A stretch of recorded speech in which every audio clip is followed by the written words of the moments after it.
আমরা যদি এই বিষয়গুলিকে চিন্তা না করি, এই বিষয়গুলি যদি আমরা আমলে না নিয়ে মানে মুখস্থ কথা বলি, তাহলে কিন্তু দেশ চলবে না।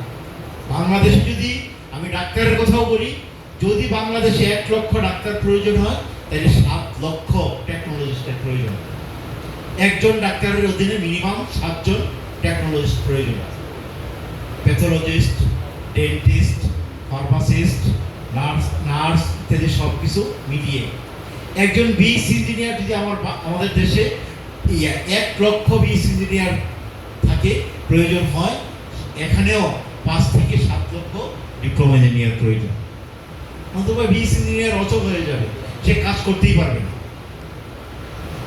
তো সেই জন্য আমরা যারা পলিটেকনিক চালাচ্ছি, আমরা কিন্তু এই যে গত 20 বছরেও কিন্তু আমরা এই আমাদের থেকে যারা বেরোইছে, আমাদের থেকে পাশ করে বেরিয়েছে, তাদেরকেও কিন্তু আমরা সেভাবে মূল্যায়ন করতে ব্যর্থ, আমরা নিজেরাই মূল্যায়ন করতে ব্যর্থ হয়েছি।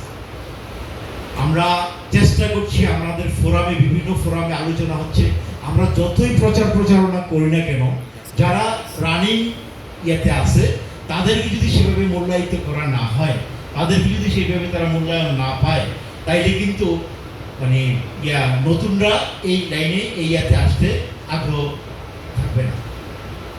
সেজন্য আমাদের প্রথম যে চিন্তা ভাবনাটা সেটা হচ্ছে ডিপ্লোমারাও একজন গ্র্যাজুয়েট, ডিপ্লোমা ইঞ্জিনিয়াররাও সমাজের জন্য একজন গুরুত্বপূর্ণ ব্যক্তি, তাদেরকেও আমরা একটা কনভোকেশনের মতো ইয়ে দিয়ে তাদেরকে আমরা সম্মানিত করব।